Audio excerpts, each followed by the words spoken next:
একবার এমন একটা সময় আসে যেখানে সূর্য ওঠার সাথে সাথেই মানুষ মারা যেতে শুরু করে। যারা নিজেদের ঘরের দরজা জানালা বন্ধ করে অন্ধকারে ঘাপটি মেরে বসে থাকে তারাও মৃত্যুর হাত থেকে রেহাই পায় না। আর ওই সময়টাতেই পৃথিবীর অপর প্রান্তে যখন রাতের সময়, তখন কিছু মানুষ একটা প্যাসেঞ্জার বিমানে করে নিজেদের জীবন বাঁচাতে বেরিয়ে পড়ে। তারা রওনা দেয় পৃথিবীর অন্ধকার প্রান্তের দিকে। কিন্তু তাদের সেই জার্নিটাও মোটেও সহজ ছিল না। একের পর এক সমস্যা তাদের সামনে এসে দাঁড়াতে থাকে, আর অবশেষে তারা এমন একটা পরিস্থিতির মুখে এসে আটকে যায় যেখানে আর মাত্র 2 ঘন্টার মধ্যেই সূর্য উঠে যাবে, কিন্তু তাদের হাতে করার মতো কিচ্ছু নেই। তখন কি হয়েছিল তাদের সাথে, আর কেনই বা যেখানে সূর্যের আলো জীবনের বিকাশ ঘটায় সেটা মানুষের জীবন কেড়ে নিচ্ছে? সে সবকিছুই দেখানো হয়েছে 2020 সালে মুক্তিপ্রাপ্ত একটা টিভি সিরিজে, যার নাম ইনটু দি নাইট। তাহলে চলুন গল্পটা একদম শুরু থেকে শুরু করা যাক। গল্পের শুরুটা হয় একটা এয়ারপোর্ট থেকে।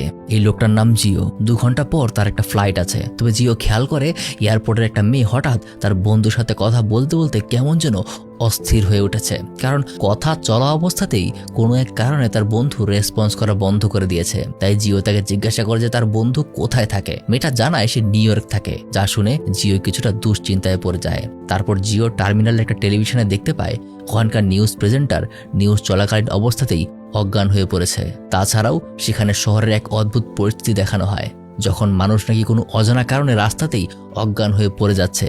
সেখানকার বাকি মানুষগুলো এগুলো দেখছে, তবে কেউই তেমন কোনো গুরুত্ব দিচ্ছে না। কিন্তু এসব ঘটনা জিওর মনে একটা ভয়ানক দুশ্চিন্তা তৈরি করে। সে অস্থির হয়ে ওঠে। সোজা এয়ারপোর্টের একটা গার্ডের উপর সে আক্রমণ করে। তার হাত থেকে সে রাইফেলটা নিয়ে নেয় আর সোজা সবাইকে ভয় দেখিয়ে তার নির্দেশনা মতো ফ্লাইটের দিকে যেতে বলে। তারপর দ্রুত সে বিমানের ভিতর ঢুকে পড়ে। পাইলটকে গান পয়েন্টে নিয়ে নেয় আর তাকে বলে এখানে আর অপেক্ষা করার প্রশ্নই ওঠে না।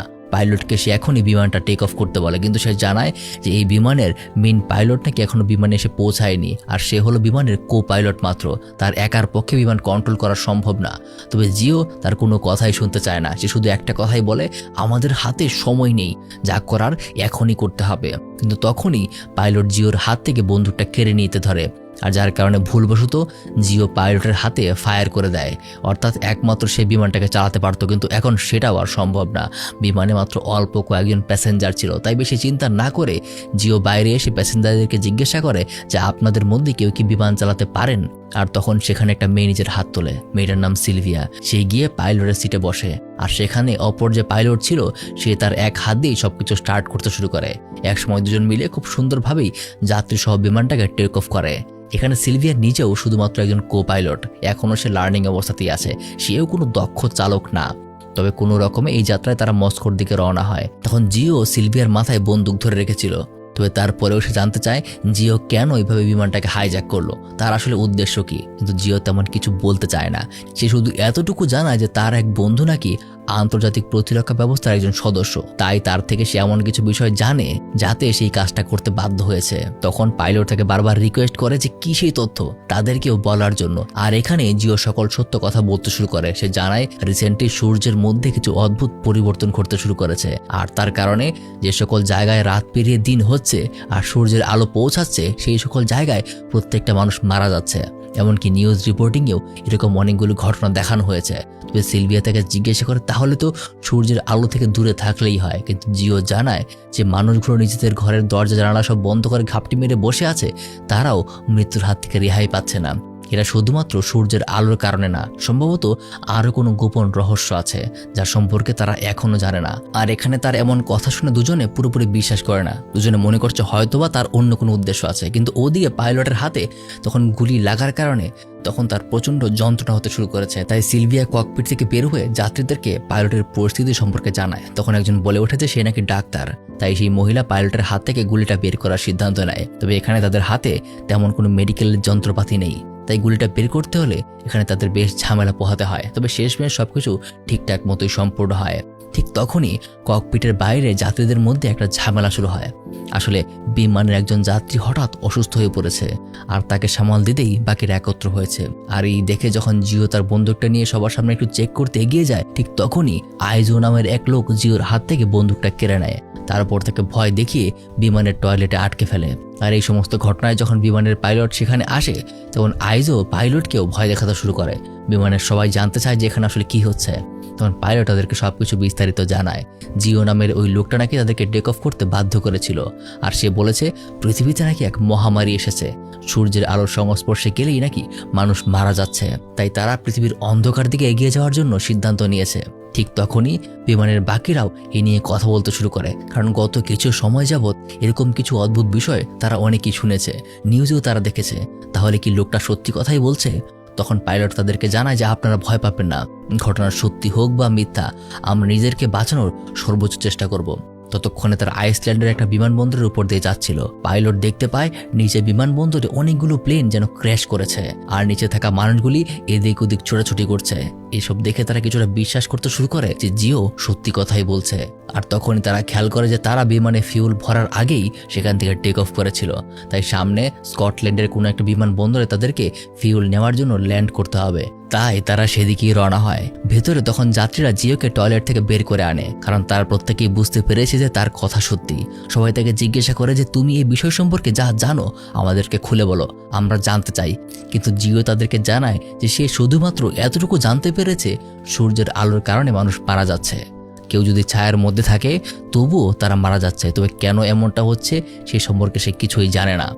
আর এর প্রায় ঘন্টাখানেক পর তারা স্কটল্যান্ডের একটা বিমানবন্দরে পৌঁছে যায়। তবে সেখানকার রানওয়ে অলরেডি একটা ধ্বংসস্তূপে পরিণত হয়েছে, তাই তারা যখন ল্যান্ড করতে যায় তখন বিমানটাকে নিয়ন্ত্রণ করতেও তাদের অনেক ঝামেলা হচ্ছিল। আর একদম শেষ মুহূর্তে তারা ঠিকঠাক মতোই বিমানটা ল্যান্ড করতে পারে। তবে তার প্রত্যেকে বিমান থেকে নেমে আশেপাশের পরিবেশ দেখতে শুরু করে। তারা বুঝতে পারে এয়ারপোর্ট থেকে প্রত্যেকটা মানুষ পালিয়ে গেছে, সবাই জানতে পেরে গেছে যে পৃথিবীতে আসলে কি হচ্ছে। এখানে অবশিষ্ট আর কোনো মানুষ নেই, তাই এখন সবাই বিষয়টা নিয়ে চিন্তায় পড়ে যায়, কারণ তাদেরকে এমন একটা জায়গা বের করতে হবে যেখানে বিন্দু পরিমাণ সূর্যের আলো পৌঁছাবে না। তবে যেহেতু আপাতত তারা এই সম্পর্কে কিছুই জানে না, তাই এভাবে তাদেরকে এক প্রান্ত থেকে অপর প্রান্ত ছুটে বেড়াতে হবে। একদল তাদের বিমানে ফিউল লোড করতে শুরু করে, আর অপর দল এয়ারপোর্ট নিজেদের জন্য দরকারি খাবার দাবার জিনিসপত্র জোগাড় করতে শুরু করে। তারপর সবাই আবারও বিমানের উদ্দেশ্যে সামনে এসে একত্র হয়। তারা সবাই সিদ্ধান্ত নেয় যে এখন তারা কানাডার উদ্দেশ্যে রওনা হবে, কারণ সম্ভবত ওখানকার মানুষ এখনো এই দুর্যোগের মুখে পড়েনি, তাই তাদের কাছে অবশ্যই কোনো না কোনো সমাধান থাকবে। কিন্তু তাদের মধ্যে থেকে একজন যাত্রী তার পরিবারের কাছে ফিরে যাওয়ার সিদ্ধান্ত নেয়। এখান থেকে 200 কিলোমিটার দূরের একটা শহরে তার পরিবার থাকে, সে তার বউ বাচ্চাকে বাঁচাতে যাবে এই বলে ওখান থেকে সে চলে যায়। আর বাকিরা তখন প্লেনে উঠে পড়ে। আর হঠাৎ করেই এখানে তারা তাদের মোবাইলের ইন্টারনেট কানেকশন ফিরে পায়। সাথে সাথে সবার ফোনে একের পর এক মেসেজ আসতে শুরু করে, আর মেসেজগুলো তাদের পরিবারের লোকজনা তাদেরকে পাঠিয়েছে। মৃত্যুর আগে শেষ বিদায় জানিয়ে সবাই একে অপরকে মেসেজ করছে, যাতে করে বিমানের সবাই নিজেদের পরিবার হারিয়ে একদম ভেঙে পড়েছে। ঠিক তখন একজন তাদেরকে বলতে শুরু করে সে জানতে পেরেছে যে মানুষ কেন মারা যাচ্ছে। সে একটা রিপোর্ট পড়েছে, সে নিজেও নাকি একজন ওয়েদার এক্সপার্ট, অর্থাৎ আবহাওয়া বিশেষজ্ঞ। তাই বিষয়টা সে সবার সামনে এক্সপ্লেন করতে শুরু করে। সে জানায় যে পৃথিবীর মাঝে একটা বিশেষ ম্যাগনেটিক ফিল্ড রয়েছে, যেটা সৃষ্টির শুরু থেকেই পৃথিবীকে এবং পৃথিবীর প্রাণীকুলকে সূর্যের ভয়ানক গামা রেডিয়েশন থেকে রক্ষা করে এসেছে। অপরদিকে সূর্যের মধ্যে মাঝে মাঝে বিভিন্ন সোলার ফ্লেয়ার দেখা যায়, যেগুলো প্রায় সময়টাতেই পৃথিবীর সেই ম্যাগনেটিক ফিল্ডকে আঘাত করে, কিন্তু সম্পূর্ণভাবে কখনোই সেটা ক্ষতিগ্রস্ত করতে পারেনি। তবে রিসেন্টলি সূর্যের একটা বিশাল সোলার ফ্লেয়ারের কারণে পৃথিবীর সেই রক্ষা কবচ এখন সম্পূর্ণভাবে ধ্বংস হয়ে গেছে। তাই পৃথিবীর যেই প্রান্ত সূর্যের মুখোমুখি হচ্ছে সেই প্রান্তের সবকিছুই সূর্যের গামা রেডিয়েশনের কারণে একদম ক্ষুদ্র ক্ষুদ্র পার্টিকেল লেভেলে একদম বীভৎস রকমভাবে বদলে যাচ্ছে, যার কারণে মানুষের শরীরের প্রত্যেকটা কোষ এক ধাক্কায় নিজেদের কার্যক্ষমতা হারাচ্ছে আর সবাই মারা যাচ্ছে। এমনকি এই গামার রশ্মি সকল প্রকার কঠিন পদার্থ ভেদ করেও মানুষকে আঘাত করতে পারছে। তাই নিজেদের ঘরে অন্ধকার থাকলেও কেউ এর হাত থেকে রেহাই পাচ্ছে না। অপরদিকে আইজো এক কোনায় সিলভিয়াকে তার ট্যাবে একটা নিউজ দেখায়, যে নিউজের ভেতরে তাদের বিমানের 3 জন যাত্রীর ছবি দেওয়া, আর সেখানে তারা জানতে পারে এরা নাকি মোস্ট ওয়ান্টেড ক্রিমিনালস, যারা নিজেদের দেশ ছেড়ে পালাচ্ছিল। অপরদিকে সেই ক্রিমিনালদের একজন বিমানের এক বৃদ্ধ যাত্রীর সাথে ঝামেলা শুরু করে দেয়। একসময় হাতাহাতিতে ওই বৃদ্ধ লোকটাকে এসে মেরে ফেলে, আর বিমানের বাকিদেরকেও একটা বন্দুক বের করে ভয় দেখাতে শুরু করে। আর এই ঝামেলায় এবার সিলভিয়া আর পাইলট সিদ্ধান্ত নেয় কানাডা পৌঁছানোর পর তাদের বিমানের এই 3 জন ক্রিমিনালকে তারা কৌশলে বিমান থেকে বের করে দেবে। তারপর দরকারি জিনিসপত্র আর সাহায্য নিয়ে তারা ওখান থেকে চলে যাবে। তারপর কথা মতো তারা একসময় কানাডার একটা এয়ারপোর্টে পৌঁছে যায়। তবে সেখানেও তেমন কোনো জনগণ নেই।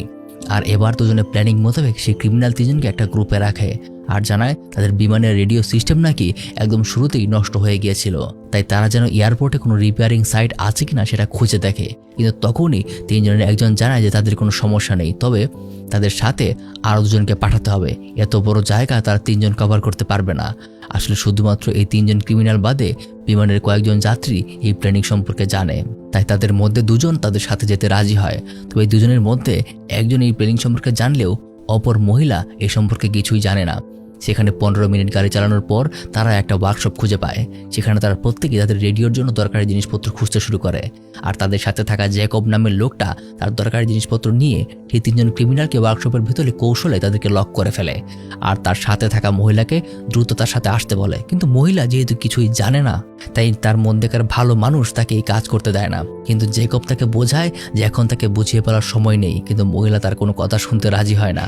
তাই জ্যাকব তাকে ওখানে রেখেই ওখান থেকে বেরিয়ে পড়ে আর ওই মহিলা ওই 3জন ক্রিমিনালদেরকে মুক্ত করে দেয়। তবে পরে সেই মহিলা নিজের ভুল বুঝতে পারে, কারণ ক্রিমিনালগুলো ওই মহিলাকে ওখানে রেখেই অন্য একটা গাড়ি নিয়ে দ্রুত প্লেনের দিকে যেতে থাকে। কিন্তু ততক্ষণে জ্যাকব বিমানে উঠে পড়েছে আর তারা বিমানের দরকারি ফিউয়েল নিয়ে সাথে সাথে সবাইকে টেক অফ করতে ধরেছে। তখনই সেই 3জন ক্রিমিনাল কিছু করতে না পেরে তাদের কাছে থাকা বন্দুক হাতে নিয়ে বিমানের গ্লাসে ফায়ার করতে থাকে। তবে বিমানের গ্লাস যথেষ্ট মজবুত ছিল, সেখানে সামান্য ক্র্যাক ছাড়া আর কিছুই হয় না। তারা বিমান নিয়ে সফলভাবে টেক অফ করে। তার কিছুক্ষণের মধ্যেই পাইলট তাদের রেডিওটা ঠিক করে ফেলে আর সেখানে তারা জানতে পারে যে হাওয়াই নামক একটা জায়গায় নাকি মানুষজন পানির নিচে একটা বাংকারে আশ্রয় নিয়েছে আর সেখানে তারা সুরক্ষিত আছে। কিন্তু সমস্যাটা হলো তার লোকেশন সম্পর্কে তারা কিছুই জানে না, এমনকি তাদের কাছে বিশ্বাসযোগ্য কোনো ভেরিফাইড তথ্যও নেই। তাছাড়াও তারা যদি ওখানে যায় তাহলে ফিরে আসারও কোনো সুযোগ থাকবে না, ততক্ষণে সূর্য তাদেরকে ধরে ফেলবে। তাই যা করতে হবে ভালো মতো চিন্তা করেই করতে হবে। ঠিক তার পরবর্তী সময়টাতেই তাদের বিমানে ছোটখাটো ঝড়ের মুখে পড়ে যায়। আর মনে আছে যেখানে টেক অফ করার সময় সেই ক্রিমিনালদের বন্দুকের গুলি সোজা এসে বিমানের গ্লাসে লেগেছিল, সেই কারণে গ্লাসটা তখন ভেঙে না গেলেও অনেকাংশে দুর্বল হয়ে গিয়েছিল। আর এখন এই ঝড়ের মধ্যে বাতাসের গতিবেগ বেড়ে যাওয়ার কারণে এই জানালা এখন সম্পূর্ণটাই ভেঙে যায়, যার কারণে প্লেনের ভেতর সবকিছু ওলট পালট হয়ে যেতে শুরু করে।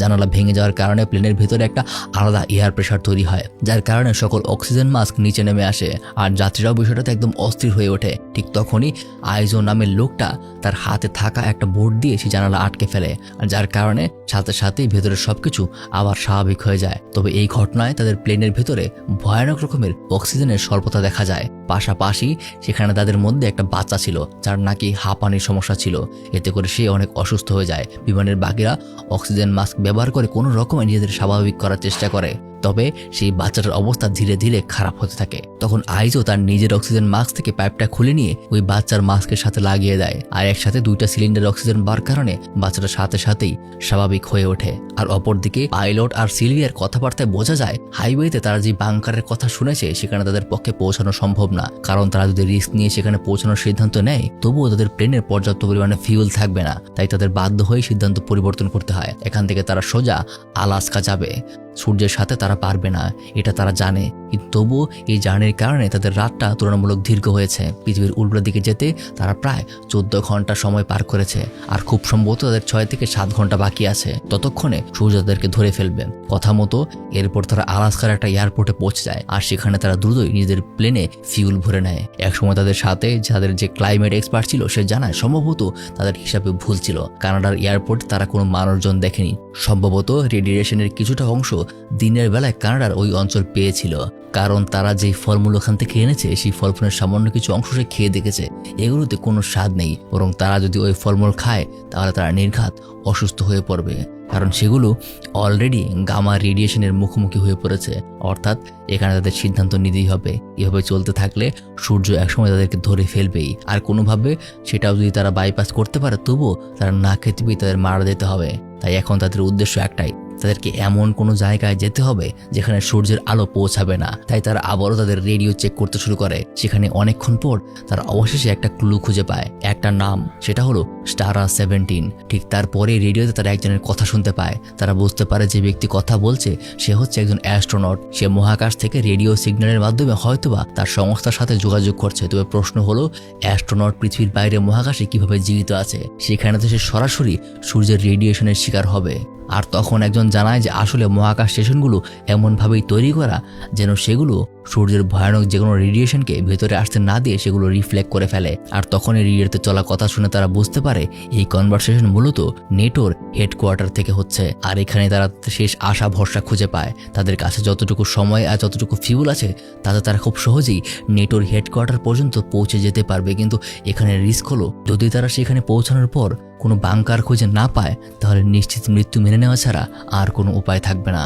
আর ফাইনালি তারা প্রত্যেকেই সেই রিস্ক নেওয়ার সিদ্ধান্ত নেয়, কারণ এছাড়া আর কোনো অপশনও তাদের হাতে নেই। এবার হয়তো তারা বেঁচে যাবে, নয়তো মারা যাবে। তবে তখনই আরও একটা সমস্যা হয়। ঘটনার শুরুর দিকে যে পাইলটের হাতে গুলি লেগেছিল সেখান থেকে এখন ধীরে ধীরে ইনফেকশন ছড়াতে শুরু করেছে।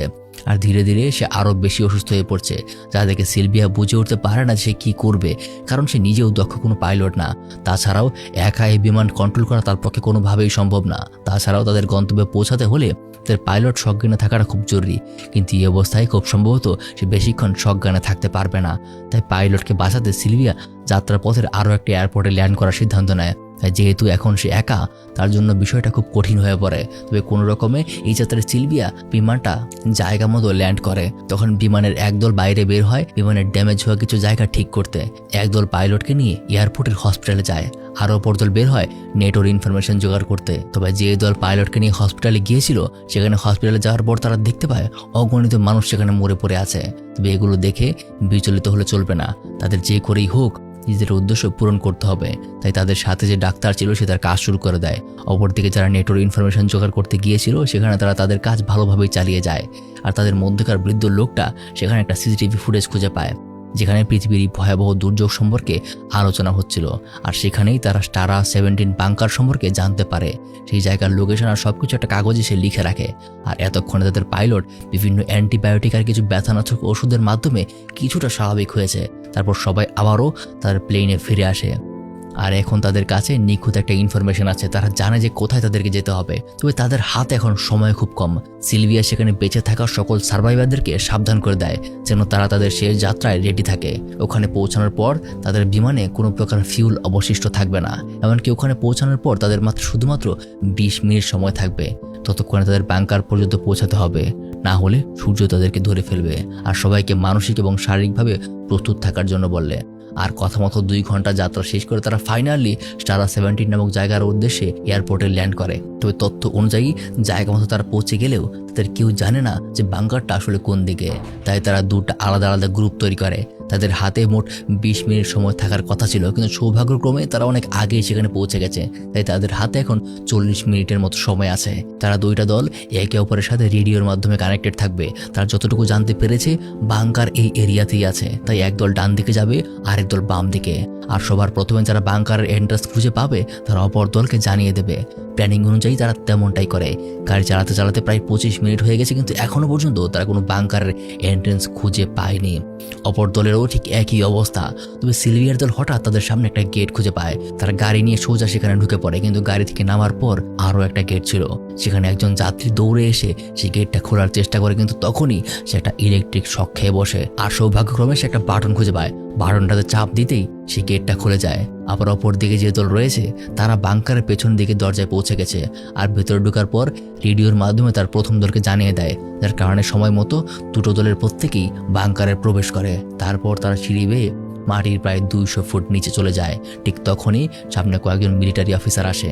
তারা তাদের স্বাগতম জানায়, কারণ তারা সার্ভাইভার। সে জানায় এখন তাদের দুশ্চিন্তা করার কিছু নেই, তারা এখন সবাই সুরক্ষিত। আর এই সার্ভাইভারদের জন্য সকল সুযোগ সুবিধা আছে। আর সম্ভবত 2 দিন পার হলেই পৃথিবী আবারও আগের মতো স্বাভাবিক হতে শুরু করবে, যা শুনে তারা কিছুটা স্বস্তি পায়। আর এখানেই শেষ হয়ে যায় আজকের ভয়ানক এই অভিযানের গল্প। তো কেমন লাগলো গল্পটা কমেন্ট করে জানাতে ভুলবেন না।